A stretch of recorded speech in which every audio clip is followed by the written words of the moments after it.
A ball thrown up vertically returns to the thrower after 6 second.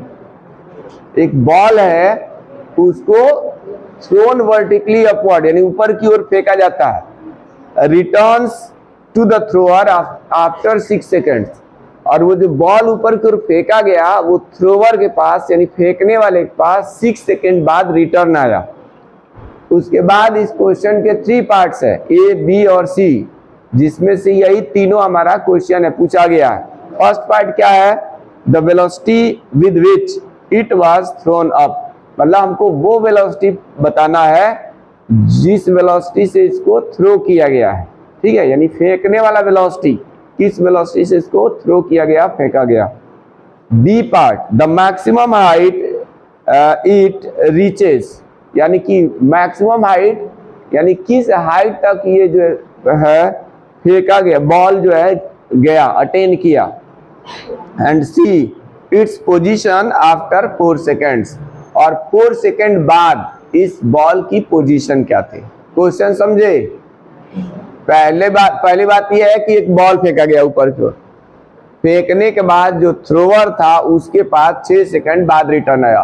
तो एक हमने rule बताया था कि मतलब जितना टाइम बॉडी को नीचे से ऊपर तक फेंकने में लगता है,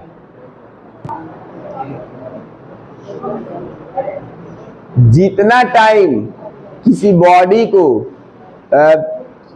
मैक्सिमम हाइट अटेन करने में लगता है, उतना ही टाइम उस बॉडी को फिर रिटर्न आने में लगता है। 6 सेकंड टोटल टाइम है रिटर्न आने का, यानी कि वो 6 सेकंड में 3 सेकंड जाने में और 3 सेकंड गिरने में लगा होगा। इसका मतलब इसमें जो टाइम लिया जाएगा स्मॉल टी की वैल्यू वो 3 सेकेंड्स लेंगे।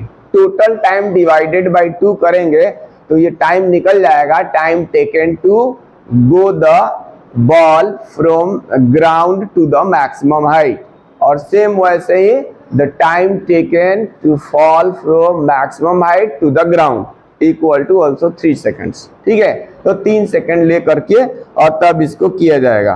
तो क्वेश्चन नंबर 18 में क्या क्या दिया हुआ है, इसमें केवल एक टाइम दिया है, इसके अलावा कुछ नहीं दिया है। दिया है क्या?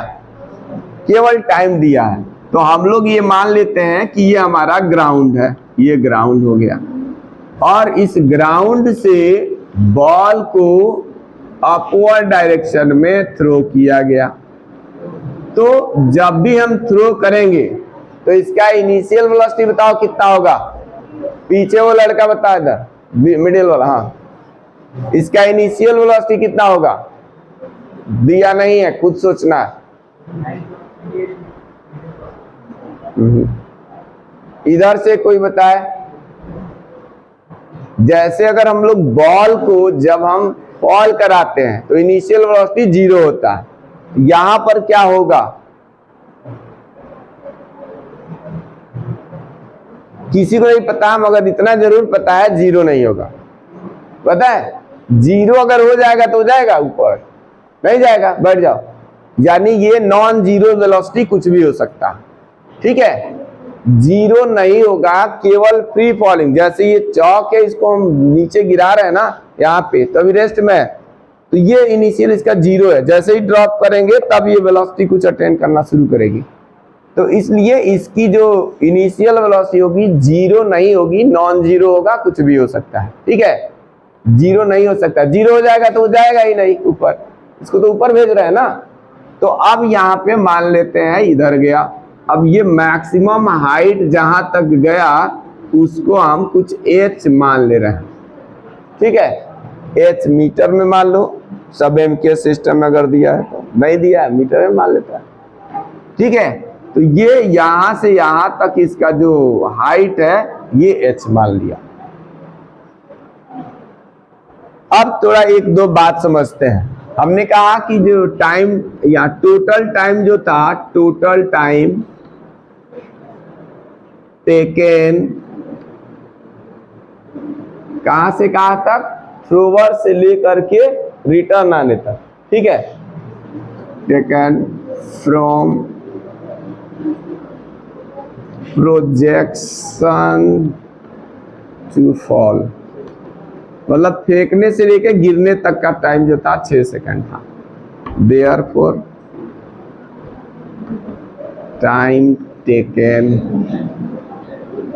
टू रीच या attain maximum height t equal to 6 second divided by 2 करेंगे तो 3 सेकेंड हो जाएगा। ठीक है, एंड सिमिलरली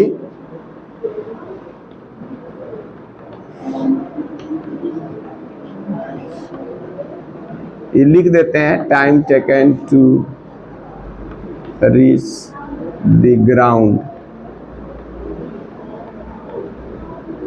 वो भी हमारा 3 सेकेंड ही लगेगा। ठीक है, बस यहां तक तो कोई दिक्कत नहीं है ना किसी को।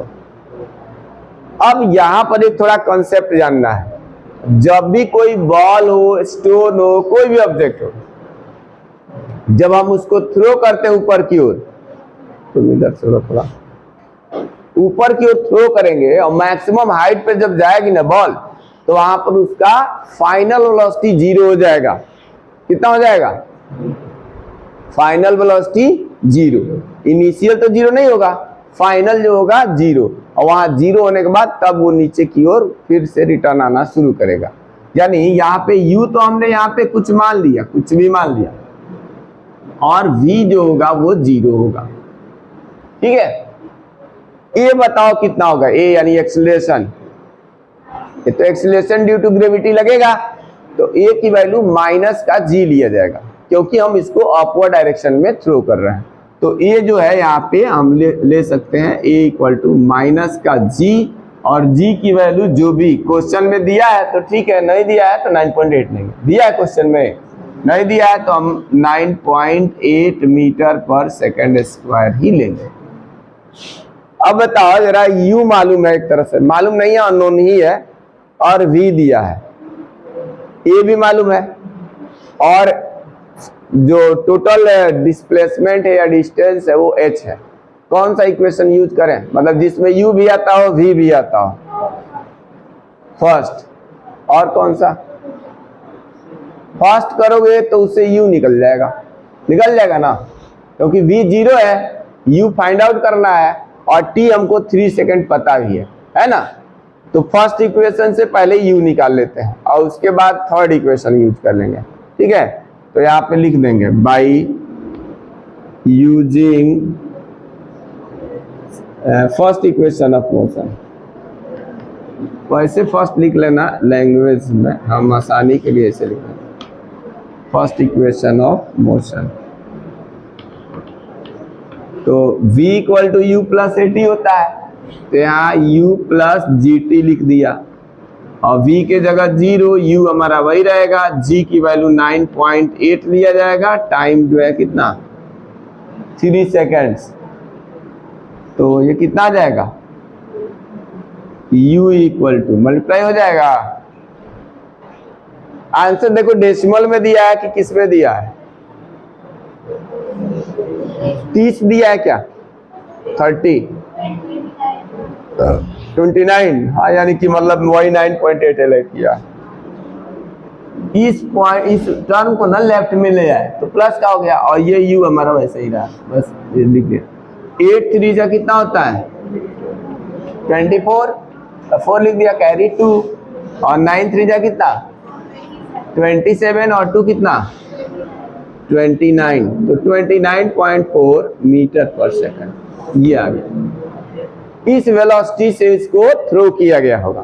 ठीक है, अब u निकल गया, और पूछा था, और ये शायद हमारा फर्स्ट पार्ट यही था, ये फर्स्ट पार्ट यही था, a इक्वल टू इतना आ गया। सेकेंड पार्ट पूछा था कि मैक्सिमम हाइट कितना अटेन किया होगा, मैक्सिमम हाइट। तो मैक्सिमम हाइट के लिए हम पहले क्या करते हैं, h हम लोगों ने माना हुआ है, तो हम लोग कौन सा इक्वेशन यूज कर ले?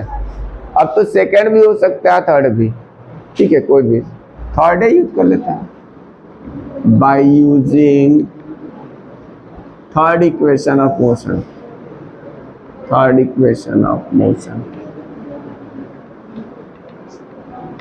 तो तो कितना आ जाएगा, वी स्क्वायर इक्वल टू होता है यू स्क्वायर प्लस 2as होता है।